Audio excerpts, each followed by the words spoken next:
गिरधारी एक गरीब किसान है। उसके पास अपने कुछ पुश्तैनी खेत हैं, लेकिन गिरधारी ने बैंक से बहुत सारा कर्ज ले रखा है और खराब मौसम होने की वजह से उसकी फसलों को बहुत नुकसान हुआ है। मुझे तो लगता है कि इस बार भी मौसम हमारा साथ नहीं देगा। ऐसा मत कहिए जी, अगर ये सच हुआ तो इस बार बैंक हमारे सारे खेत पर कब्जा कर लेगा, क्योंकि हमने 6 महीनों से बैंक का लोन नहीं भरा है। भला मैं क्यों चाहूंगा कि हमारी फसल बर्बाद हो, पर सब कुछ मेरे हाथ में तो नहीं है ना। जैसे ही फसल पकने का समय आता है, आसमान से ओले बरसने लगते हैं और गिरधारी की सारी फसल खराब हो जाती है। गिरधारी और उसकी पत्नी विमला दोनों रोने लगते हैं। हाय राम, हम बर्बाद हो गए। अब तो बैंक वाले हमें नहीं छोड़ेंगे। मुझे तो डर लग रहा है कि कहीं अगर हमारे खेत भी हमारे ना रहे तो हमारे किसान होने का क्या मतलब। अगले दिन गिरधारी के घर पर बैंक मैनेजर आती है। गिरधारी, तुमने 6 महीने से बैंक का लोन नहीं चुकाया है। हमें सारा लोन आज ही चाहिए, नहीं तो हम तुम्हारे खेत जब्त कर लेंगे। ऐसा मत कहिए मैडम, आप एक किसान से उसका खेत छीन लोगे तो वो बेघर हो जाएगा। देखो, मुझे तुम्हें बेघर करने का कोई शौक नहीं है, पर मेरी भी मजबूरी है। मुझे भी आगे जवाब देना पड़ता है। अगर तुम्हारे पास लोन चुकाने के लिए पैसे नहीं है तो खेत के कागज हमें दे दो, और जब तुम्हारे पास पैसे आ जाएं तो लोन चुकाकर अपने खेत के कागजात वापस ले लेना और खेत तुम्हारे हो जाएंगे। गिरधारी ना चाहते हुए भी अपने खेतों के कागज बैंक मैनेजर को दे देता है। ये देखकर गिरधारी की पत्नी रोने लगती है। हम बर्बाद हो गए। आज तक मैंने कभी नहीं सुना कि किसान होकर किसी के पास अपने खेत तक नहीं है। अब हम क्या करेंगे? तुम चिंता मत करो, ऊपर वाला जरूर कोई ना कोई रास्ता दिखाएगा। कुछ दिन बीतने के बाद गिरधारी जंगल जाता है और वहाँ से एक थैले में भरकर मिट्टी लेकर आता है। ये लो, जंगल से एक थैला मिट्टी लेकर आया हूँ। इस मिट्टी से हम कुछ अपने छत पर उगा सकते हैं। पर इस मिट्टी को रखेंगे कहाँ? और कहाँ, अपनी छत पर। गिरधारी थैले में से मिट्टी को अपनी छत के कोने में बिखेर देता है। इसमें क्या बोएंगे? गेहूँ, धान या कुछ और फसल तो नहीं बो सकते? क्यों न हम इस मिट्टी में बांस के पौधे लगाएं।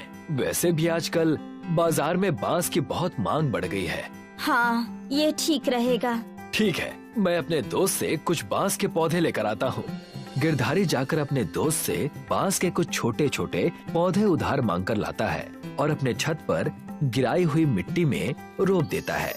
हम इन पौधों की अच्छे से देखभाल करेंगे। अब यही हमारे जीने का सहारा है। अगर ये भी नहीं होंगे तो हमारी सारी उम्मीदें टूट जाएंगी। विमला हमेशा बांस के पौधों में एक एक बाल्टी पानी डालती है और देखते ही देखते कुछ ही दिनों में बांस के पौधे अच्छे हरे भरे हो जाते हैं। देखो विमला, तुम्हारी मेहनत रंग ला रही है। हाँ, पर एक समस्या हो गई है। गर्मी के कारण कुएं का पानी सूखता जा रहा है। मुझे डर है कि कहीं पूरा सूखा ना पड़ जाए, नहीं तो हमारे बांस के पौधे भी सूख जाएंगे। विमला को जिस बात का डर था वही हुआ। कुछ ही दिनों बाद भयंकर गर्मी पड़ने से कुआं सूख जाता है, जिससे गिरधारी के घर में पानी की कमी हो जाती है। अब क्या करेंगे? घर में तो 2 ही बाल्टी पानी है। मैंने गमले में भगवान जी के नाम का पीपल का पेड़ लगाया है, उसे भी पानी देना जरूरी है। अगर वो सूख गया तो मेरी पूजा बीच में ही खराब हो जाएगी। नहीं नहीं, ऐसा मत करना। तुमने 1 महीने लगातार व्रत रखा है। तुम अपनी पूजा और अपना व्रत बीच में मत तोड़ना। तुम पीपल के पौधे को ही पानी दो, बांस के पौधों को रहने दो, जो होगा देखा जाएगा। विमला 1 बाल्टी पानी ले जाकर गमले में डालती है, जिसमें उसने पीपल का पेड़ लगाया हुआ है, और गमले के पास में दिया जलाकर पूजा करने लगती है। आज विमला की पूजा को 1 महीना बीत चुका है, जिससे उसकी पूजा संपन्न हो जाती है और उसे एक चमत्कार देखने को मिलता है। देखिए जी, इस भयानक गर्मी में भी पीपल के पौधे ने पानी नहीं पिया और इस गमले में पानी जैसे का तैसा ही है। लगता है ये भगवान का कोई चमत्कार है। तुम जाकर ये पानी बांस के पौधे में डाल दो। विमला पीपल का पौधा वाला गमला उठाकर उसे छत पर ले जाती है और उसका पानी बांस के पौधों के जड़ों में डालती है। वो पानी डालती जाती है, पर वो गमला खाली नहीं होता। अजी सुनते हैं, जरा इधर आइए। क्या हुआ? ये देखिए, मैं पानी डालते ही जा रही हूँ, पर ये गमला खाली ही नहीं हो रहा है। ये सब तो भगवान का हमारे ऊपर आशीर्वाद है। जो तुमने 1 महीने लगातार व्रत रखकर पूजा की है, ये सब उसी का फल मिल रहा है। इसका मतलब अब हम रोज इस सूखे में भी अपने बांस के पौधों को पानी दे सकते हैं। हाँ हाँ, जरूर दे सकते हैं। अब विमला हर दिन इस गमले में से बांस के पौधों में पानी डालती है और कुछ दिन बीत जाने के बाद एक सुबह होने पर विमला और गिरधारी जगते हैं तो वो देखते हैं कि उनके बांस के पौधे बहुत लंबे और घने हो चुके हैं और उनसे एक अलग तरह की रोशनी चमक रही है। ये देखकर दोनों बहुत खुश हो जाते हैं। देखिए जी, प्रभु की लीला, हमारी मेहनत रंग लाई है और बांस के पौधे पूरी छत पर फैल गए हैं। ये पूरा बांस का जंगल ही बन गया है। लगता है अब यही बांस के पौधे हमें हमारे खेत वापस दिलाएंगे। विमला और गिरधारी खुश हो जाते हैं, पर जब रात होती है तो बांस के पौधों में एक अलग सी चमक होने के कारण एक चोर का ध्यान इस पर जाता है और वो चोरी करने के लिए गिरधारी के छत पर पहुंच जाता है। अरे वाह, इतने लंबे लंबे बांस, मैं तो इनमें से एक ही बेचकर बहुत सारे पैसे कमा सकता हूँ। चोर एक लंबे बांस की लटकी हुई टहनी को पकड़ता है और जैसे ही टहनी को नीचे के लिए खींचता है, लचीली होने के कारण टहनी ऊपर के लिए उछलती है और चोर उछलकर बांस के ऊपरी भाग में पहुंच जाता है।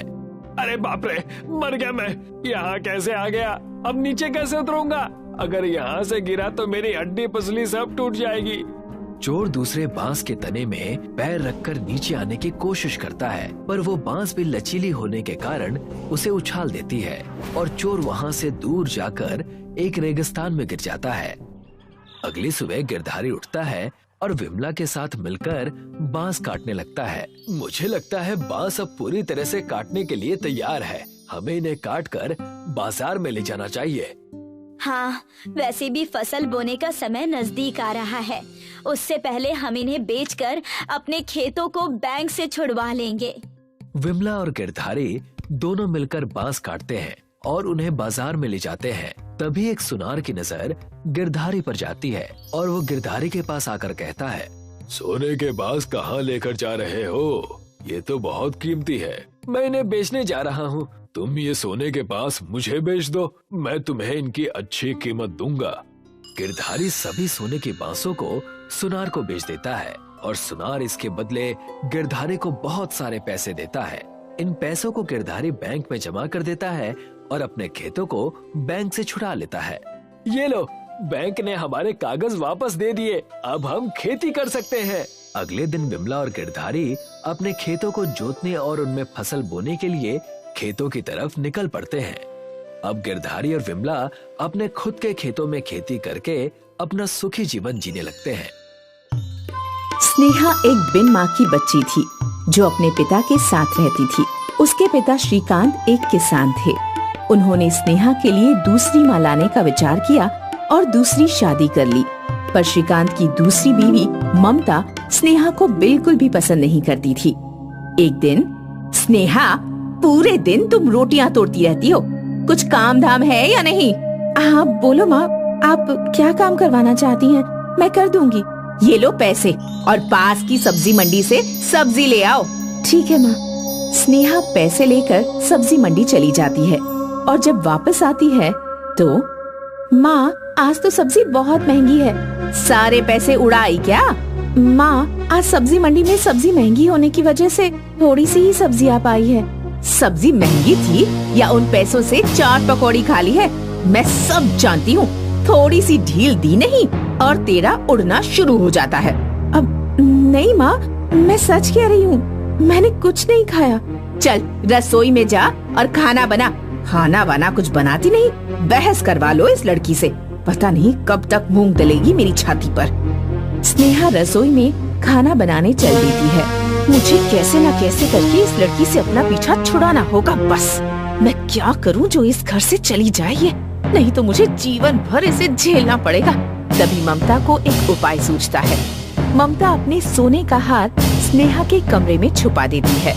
सुनो जी, मेरा सोने का हार नहीं मिल रहा है। यहीं कहीं होगा, तुम रखकर भूल गई होगी। मैंने चारों तरफ देख लिया पर मुझे नहीं मिला। बस एक स्नेहा का कमरा रह गया है। उसकी तलाशी लेनी है। वो मेरी माँ ने दिया था। ये कैसी बात कर रही हो? आखिर स्नेहा तुम्हारा हार क्यों चुराएगी? मैंने कब कहा चुराएगी, पर एक बार तलाशी लेने दो, क्या जाता है? हाथ कंगन को आरती क्या? ममता स्नेहा के कमरे की तलाशी लेती है। वहाँ उसे अपना सोने का हार मिल जाता है, क्योंकि ये हार उसी ने रखा था। देखा, मैं ना कहती थी, मेरा सोने का हार स्नेहा ने ही चुराया है। अब तो आपकी आंखों के आगे है। अब तो विश्वास हो गया ना कि स्नेहा चोर है। इसकी नजर हमेशा मेरे सोने के हार पर रहती थी, और आज तो उसने चुरा भी लिया। स्नेहा, ये क्या है? तुमने अपनी माँ का सोने का हार चुराया है? तुम्हें किस बात की कमी है जो तुमने ये सब किया? नहीं पापा, मैंने सोने का हार नहीं चुराया। मुझे नहीं पता ये हार कहाँ से आया। मैं भला हार क्यों चुराऊंगी पापा? ये तो मेरी आंखों के आगे ही तेरे कमरे से निकला है। अगर तूने नहीं चुराया तो ये हार तेरे कमरे में से कैसे निकला? एक तो चोरी, ऊपर से सीना चोरी। या तो इस घर में अब ये रहेगी, या फिर मैं। कल को अगर मेरा कोई और सामान इसने चुरा लिया तो मैं तो कंगाल हो जाऊंगी ना। पापा, मैंने कुछ नहीं किया, मुझे घर से मत निकालिए। आज के बाद आपको कोई शिकायत का मौका नहीं दूंगी। मैं एक कोने में रहूंगी। माँ, मुझे घर से मत निकालो, मैं घर का सारा काम करूंगी। श्रीकांत चुपचाप खड़ा देखता रहता है। वो कुछ नहीं बोलता। स्नेहा अपनी आंखों में आंसू लेकर उस घर से निकल जाती है और रोते रोते एक जंगल की ओर चल पड़ती है। तभी स्नेहा को एक खरगोश दिखाई देता है जो झाड़ियों में फंसा होता है। ये खरगोश तो बहुत खूबसूरत है, पर ये तो झाड़ियों में फंसा हुआ है। मुझे इसकी मदद करनी चाहिए।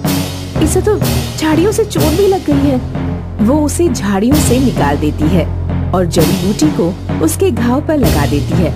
खरगोश ठीक होकर जंगल की ओर भागता है।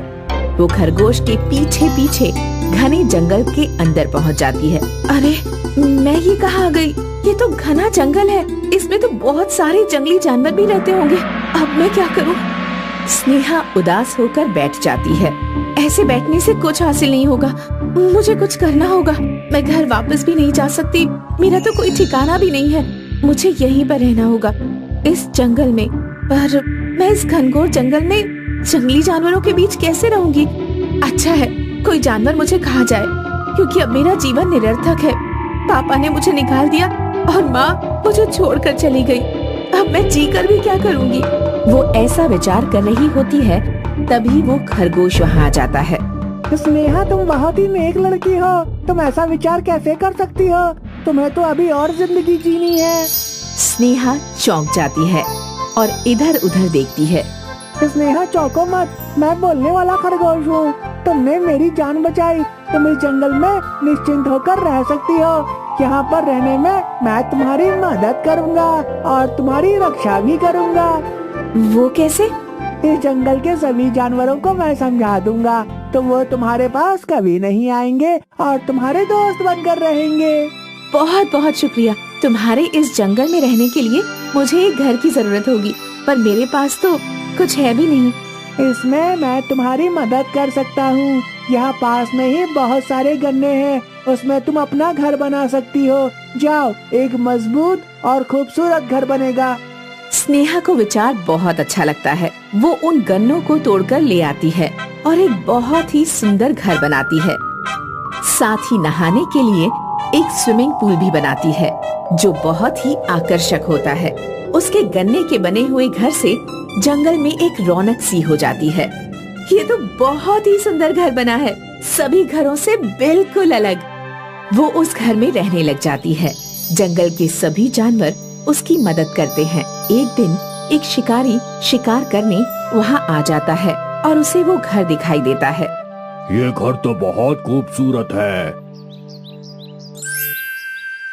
ये मेरा घर है। मैं शिकार खेलते खेलते बहुत थक गया हूँ। क्या मैं इसमें थोड़ी देर रह सकता हूँ? हाँ हाँ, क्यों नहीं। शिकारी थोड़ी देर आराम करता है और फिर शहर में जाकर सबको गन्ने के घर के बारे में बताता है। अब तो उसके गन्ने का घर बहुत ही प्रसिद्ध हो जाता है और वहाँ पर कुछ पर्यटक भी आने लगते हैं, जिससे स्नेहा की कुछ कमाई भी हो जाती है। स्नेहा अब उस गन्ने के घर में जंगल के जानवरों के साथ हंसी खुशी रहती है। सुनील और आसिफ दो दोस्त थे। वो दोनों एक ही गांव में रहते थे और एक साथ बांस काटने जाया करते थे। हमें जंगल की निचली ओर जाना चाहिए। वहां बहुत सारे बड़े बड़े बांस के पेड़ हैं, लेकिन वहां जाने के लिए हमें नदी पार करना होगा। पर अगर आते वक्त नदी में बहाव ज्यादा रहा तो हम लौटेंगे कैसे? हम तभी उस ओर जाएंगे जब नदी का बहाव कम हो और जल्दी जल्दी बांस काट कर लौट आएंगे। ज्यादा लंबी बांस से ज्यादा पैसे मिलेंगे, वो सोचो। ये भी ठीक है, तो कल ही चलते हैं। अगले दिन से सुनील और आसिफ निचले जंगलों में पहुंचे। यहाँ कितने मोटे मोटे बांस हैं और लंबे भी। व्यापारी इनके बहुत अच्छे दाम देंगे। हाँ, उम्दा बांस पाकर दोनों बहुत खुश थे। वे लोग उन बांस को अपने गांव ले आए। वाह वाह, बहुत दिनों बाद ऐसे बांस देखे हैं। अब इनके दाम भी अच्छे लगाना। हाँ हाँ, एक बांस के 200 रुपए। तुम दोनों 5 बांस लाए हो, इनके हुए 1000। 1000 पाकर दोनों बहुत खुश थे। वो पैसे दोनों ने आपस में बांट लिए। रोज छोटे छोटे बांस से बस 300 रुपए की कमाई होती थी, आज 500 रुपए की। अब तो हम जंगल के निचले हिस्से में जाया करेंगे। हाँ, उस दिन से वो दोनों नदी पार करके ही बांस लाया करते थे और व्यापारी भी उन्हें अच्छे पैसे दिया करता था। एक सुबह दोनों दोस्त जाने के लिए निकले थे। भाई, माँ ने कहा है कि बाजार से कुछ चावल और मसाले लाने हैं और मुझे पनीर भी लेना है। तो चल पहले बाजार चलते हैं, फिर वहां से नदी पार जाएंगे। हाँ, दोनों काम एक साथ हो जाएगा। दोनों बाजार पहुंचे और उन्हें जो जो सामान लेना था उन्होंने खरीद लिया। देख दोस्त, कितना ताजा पनीर मिला है। आज रात तो मेरी दावत है, मैं भी आऊंगा खाने। आ ना, तुझे कभी मना किया है क्या?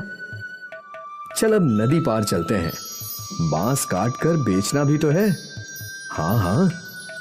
और वो दोनों निचले जंगलों की ओर बढ़ गए। हमेशा की तरह उन दोनों ने नदी पार की और फिर जंगल में पहुंच गए और बांस काटने लगे। लेकिन अचानक बरसात शुरू हो गई। हमें घर लौटना चाहिए, नदी में पानी बढ़ने लगेगा। हाँ, बस ये एक बांस और काट लेते हैं। हाँ। बरसात और तेज हो गई। कुछ ही देर में उनका बांस कट गया और वो लोग बांसों को इकट्ठा करके नदी के रास्ते बढ़ने लगे। पर नदी में तूफान था। नदी में पानी बहुत ज्यादा है दोस्त। इतने उफान में नदी पार करना सुरक्षित नहीं है। हाँ, हम कुछ देर जंगल में इंतजार करते हैं। हाँ, उस ओर जो गुफा है वहीं इंतजार कर लेते हैं। दोनों गुफा की ओर गए। गुफा में पहले से कुछ सूखी लकड़ियां थी। इनको जला देता हूँ, थोड़ी गर्मी रहेगी। आसिफ ने जो सामान खरीदा था उसमें माचिस भी था। आसिफ ने उन सूखी लकड़ियों को आग लगा दी और दोनों दोस्त आग सेकने लगे। बहुत भूख लगी है यार, मुझे भी। सुन, हम कुछ बना लेते हैं। वैसे भी थोड़ा बहुत राशन तो हमारे पास है ही, पर हम कैसे बनाएंगे?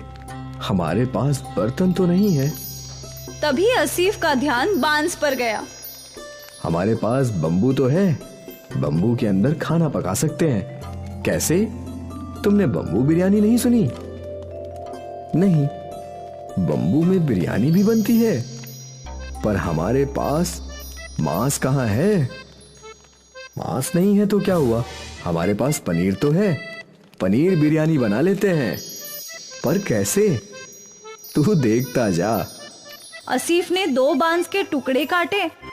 उसके पास जो चावल थे वो धो दिए। बाम्बू में चावल, मसाले, पानी, नमक और पनीर डाल दिया। फिर बाम्बू की एक ओर पेड़ के पत्तों को भर के बाम्बू को बंद कर दिया और फिर उन सबको अच्छे से हिलाकर जलती हुई आग में रख दिया। अब बस 20 मिनट में हमारी बम्बू बिरयानी तैयार हो जाएगी। देखते हैं। बाम्बू आग में अच्छे से सेकने लगे और जब बाम्बू पूरी तरीके से जल गए तो बहुत ही सौंधी सुगंध गुफा में फैल गई। लगता है बिरयानी तैयार हो गई है दोस्त। आसिफ ने वो बाम्बू बाहर निकाले और 2 केले के पत्ते लगा दिए और जैसे ही बाम्बू थोड़े ठंडे हुए और बिरयानी केले के पत्तों पर निकाल ली। दिखने में तो बहुत स्वादिष्ट है। अब जैसी भी हो, भूख लगी है, खाते हैं, चल। दोनों ने बिरयानी चखी और दोनों मंत्रमुग्ध हो गए और फिर दोनों बड़े चाव से बाम्बू बिरयानी खाने लगे। भाई, तू तो ऐसी लाजवाब बम्बू बिरयानी बनाता है ना कि क्या बोलूं। शुक्रिया। तुझे तो ये बिरयानी बेचनी चाहिए दोस्त। कहाँ मेहनत मजदूरी कर रहा है। इस बिरयानी को मशहूर होने में वक्त नहीं लगेगा। सच में? हाँ, तू कहे तो साथ में ढाबा खोलते हैं। हाँ हाँ, क्यों नहीं। जब बरसात थमी, नदी का पानी कम हुआ तो दोनों दोस्त सारे बांस लेकर अपने गांव आ गए, पर आज उन्होंने बांस बेचे नहीं। अगले दिन आसिफ और सुनील ने गांव के नुक्कड़ पर अपनी दुकान लगाई। गांव वाले अचंभे में थे कि आखिर ये लोग बांस में क्या बेच रहे थे। अरे बेटा, ये क्या है? ये बम्बू बिरयानी है काका, पनीर की। बम्बू बिरयानी? जरा हमको भी खिलाओ। गांव के लोगों ने पहली बार बाम्बू बिरयानी चखी। अरे वाह, क्या कमाल स्वाद है आसिफ भाई। ऐसी बिरयानी जिंदगी में नहीं खाई। मजा आ गया। आसिफ और सुनील की बाम्बू बिरयानी गांव में मशहूर हो गई। ग्राहक कतार में खड़े रहकर बाम्बू बिरयानी खाने लगे। आसिफ और सुनील की आमदनी कई गुना बढ़ गई। और फिर क्या था, सुनील और आसिफ ने मजदूरी छोड़कर बाम्बू बिरयानी बेचना शुरू कर दिया। वो लोग दिन दुगनी और रात चौगनी तरक्की करने लगे। दूर दूर से लोग उनकी बाम्बू बिरयानी खाने के लिए आने लगे और देखते ही देखते उनका गांव में बहुत बड़ा होटल बन गया और दोनों अमीर भी बन गए। सोचा नहीं था कि कभी ये सब भी होगा। मैंने भी बिल्कुल नहीं सोचा था दोस्त। उस दिन वो बारिश हमारी किस्मत बदलने के लिए आई थी। हाँ, ना उस दिन बारिश आती और ना हम फंसते और ना ही हम कभी बम्बू बिरयानी बनाते। दोस्त, ये सब पहले से लिखा हुआ था। विधाता पहले से ही सबकी किस्मत लिख देता है। हम तो बस मोहरे हैं जो उसकी राह पर चलते हैं। बिल्कुल। बाम्बू बिरयानी ने आसिफ और सुनील की किस्मत बदल दी और उन दोनों को जिंदगी की बहुत बड़ी बात समझ आई। परेशानियों से ही नए रास्ते मिलते हैं और न जाने कब किस्मत कौन सा मोड़ ले ले।